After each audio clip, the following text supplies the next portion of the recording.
Chapter 32 of The Ghosts of Tupelo Landing.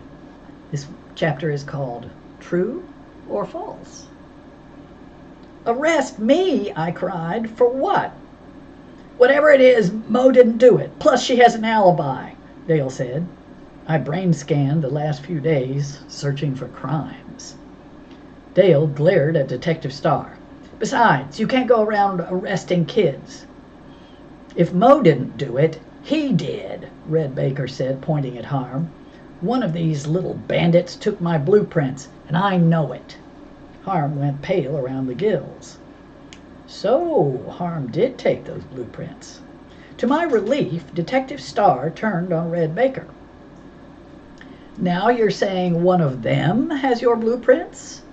Half an hour ago, you said you saw Mo running across your yard with them. Which is it?" "And what blueprints?" Dale demanded. Smart move.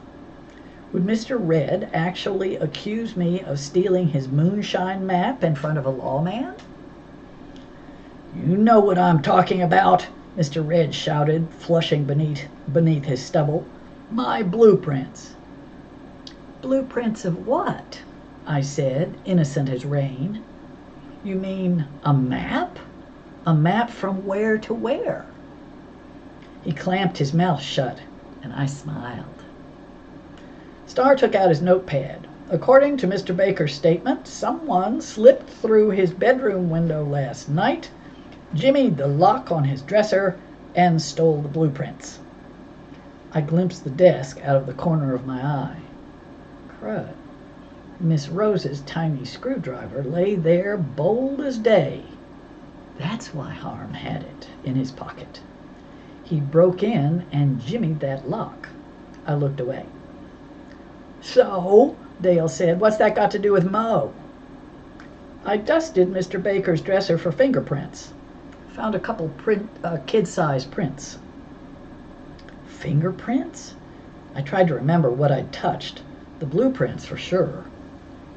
"I'd like to check those prints against yours, if you don't mind," Starr said, "to eliminate you as suspects. That way, I won't have to take you in." "That's all you got?" Dale demanded. "Red Baker's no good word?" He sounded angry, but his eyes had gone glassy with fear.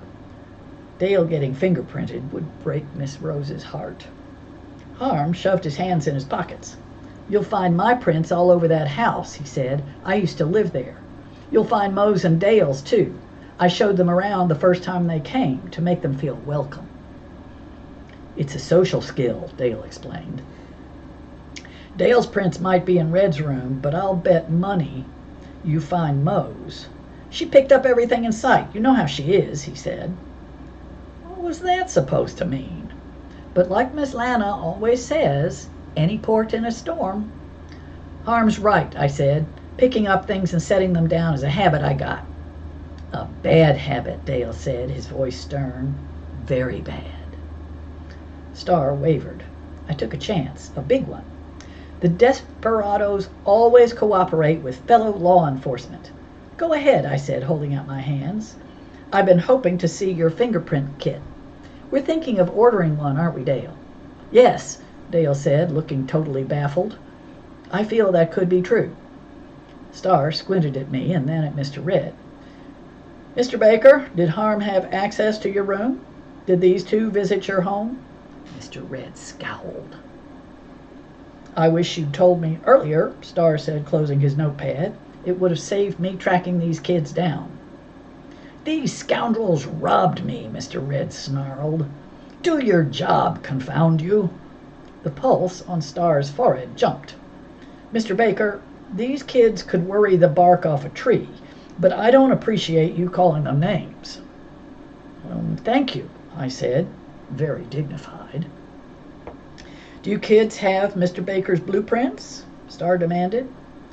"No," we sang out like a choir of heavenly hosts. "Search me," I offered, spreading my wings. Starr ignored me. "Let's go back to your place, Mr. Baker," he said. "I'd like to take another look around." I bet he would. Another look for a still.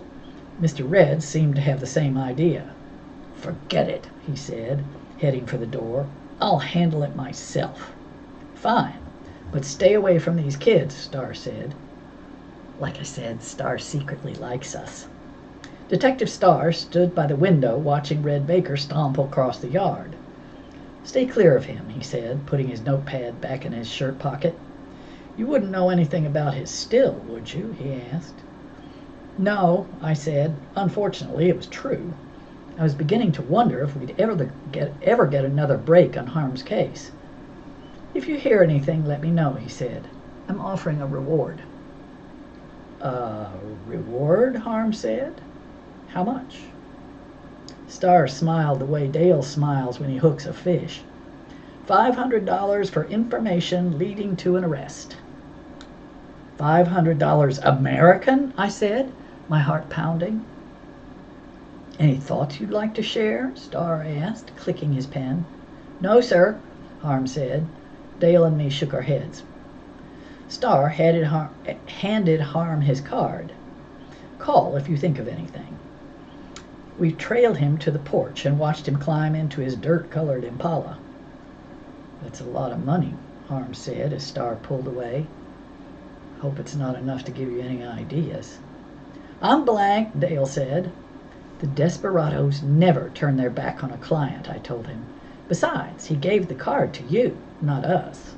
Harm snorted and headed for his bike. "Hold it. Where are those blueprints?" I demanded.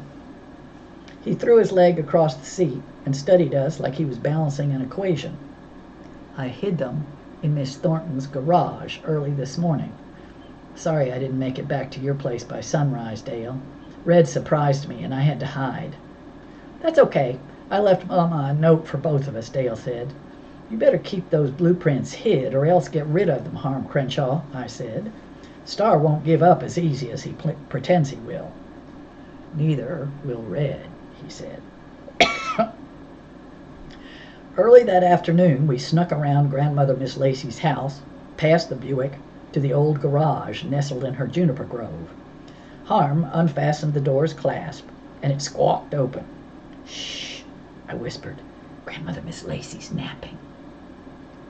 My eyes adjusted to the dim light. We edged around a tarp-covered pile of machinery, slipped past some old luggage, and skirted around a stack of empty buckets. Harm reached around behind a stack of fertilizer bags and pulled out the blueprints. "Over here," I said, motioning to the tarp. "Dale, your flashlight." Harm and I spread the blueprints across the tarp. We leaned over the map, staring at the tiny fractions splattered across the page, some crossed out, some not. "Which crossouts look newest?" I asked. Harm squinted at the page. "This one, I think. 12/256 times 17/89. The top numbers must be step-offs," I said. I nudged Dale. "We heard Mr. Red counting off steps in the forest, remember?" "Right," he said. "But the numbers on the bottom, what the deuce?" I tapped the page. "He got out of the truck here and lined up with the roof line of the inn here. And," I hated to say it, "he looked over his shoulder this way. I think he lined up with the cemetery," I said. Dale gulped. Then he started walking. "The bottom numbers must be his which-way numbers," Dale said, and tilted the flashlight up into his own face. He looked like a freckle-faced ghoul. I tilted it back down. "They helped him get his bearings somehow." Bearings. "That's it," I said so loud they both jumped. "The bottom numbers are compass bearings," I said, picturing the colonel blazing a trail through the forest. "A compass is an old-timey GPS," I explained. "It's magnet-powered. You line the arrow up with the north and then read the numbers around the compass rim. Those are your which-way numbers," I added, and Dale nodded. "Right," Harm murmured.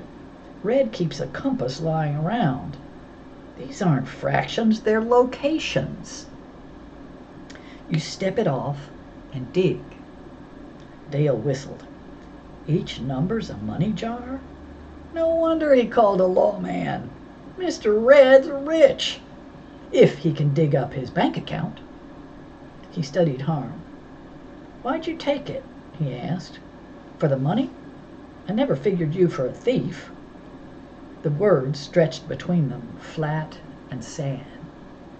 Thief? Harm said, his voice rising. The blueprints slipped, and I scooted them back into place, hoisting the edge of the tarp like the hem of a skirt. Harm glared in the semi-dark. True or false, he said. If Flick and his rodent-faced girlfriend get their claws on his money, Red will never see another penny. Neither will Miss Lana or Miss Lacey. True, Dale said. True or false? Without his buried bank account, Red's broke. True, Dale said. Most likely. True or false? If Red's broke, I'm never going home. If that's really home, I mean, he added, his voice trailing away. Dale didn't answer. If you ain't taking the money, why'd you take the blueprints? I thought Miss Thornton could use some of the money, and we'd keep the rest for Red. Besides, Red's the last person I'd figure to call the cops. Dale frowned. I could practically see the wheels turning and smell the smoke. You haven't been officially caught, which means you're still in a family borrowing situation, he said. He looked at him, his blue eyes serious. But you'd better give them back before you get caught, Harm. I mean it. Star will take you in. Harm gulped. I'll put them in Red's truck, he added as the blueprint skidded. Dag this tarp, Dale griped, shoving the blueprints into place and dragging a handful of tarp with it. What's under there anyway? Lawnmowers? Harm lifted the corner of the tarp and peeped underneath. No way, Harm said. Dale, give me a hand. Dale grabbed a corner. Together they peeled the tarp back. A chrome bumper. A pale blue sculpted hood. An elegantly swooped fender. A white wall tire, yellowed by time. A running board, a cab, a handsome boot. Ghost car, Dale announced, his eyes like saucers. Ghost car? That's a Duesenberg, Harm said. Dale pressed his finger against the fender and looked at me. It's 3D, he said. It's worth, I don't know, a lot. Harm ran his hand along the sleek fender. Running, it's worth a fortune. Broke down, I'm not so sure. Is the key in it? Dale shone his light through the window and whistled. Original leather, inlaid dash. She's a beauty. You're early, Grandmother Miss Lacey said, strolling through the door. I shoved the blueprints behind me.